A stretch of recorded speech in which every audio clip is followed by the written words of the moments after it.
பாட்டி, அத்தைய சத்தம் போடாதீங்க. அத்தை பாவம், புள்ள கல்யாணம் நின்னு போயிடுங்கிற பயத்துலதான் இப்படி பண்ணிட்டாங்க.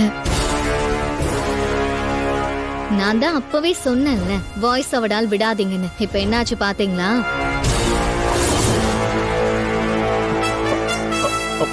யாரு போலீஸ வர சொன்னது? நான் தான் வானதி கிட்ட சொல்லி போலீஸுக்கு ஃபோன் பண்ண சொன்னேன். நந்தினியை காணோம்னா வேற என்ன பண்றது? அவங்ககிட்ட தான் சொல்ல முடியும். ஐயோ போச்சு, போலீஸ் விசாரிக்க ஆரம்பிச்சா நாம மாட்டிப்போமே.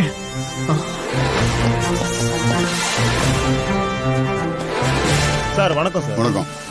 நான் லோக்கல் ஸ்டேஷன் இன்ஸ்பெக்டர். நந்தினி காணாம போனதுக்காக நாங்க என்கொயரிக்காக வந்திருக்கோம். அந்த பொண்ணு எப்ப காணாம போனாங்க? நேத்து நைட் எல்லாம் இங்கதான் சார் இருந்தா. காலையில எந்திரிச்சு பார்க்கும்போது தான் காணோம். போலீஸ்க்கு இந்த விஷயம் எப்படி தெரிஞ்சது? யாரு சொல்லிருப்பாங்க? உங்களுக்கு இங்க யார் மேலயே சந்தேகம் இருக்குங்களா?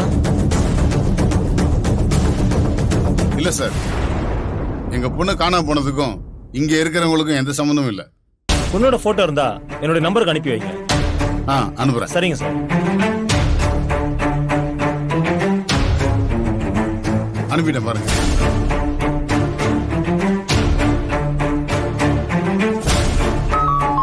சார் வந்துடுச்சு சார்.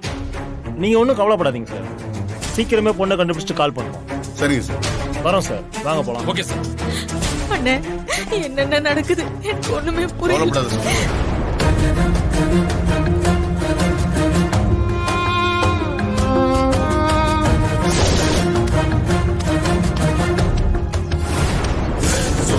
அக்கா சொன்னது மாதிரி செஞ்சாச்சு. இனிமே அவ பணம் கூட கைக்கு கிடைக்காது. ஆமாண்ணே. டேய் நந்தினிங்கடா. டேய் அவளை புதைச்சிட்டோம் போடா. உதச்சிட்டியா? டேய்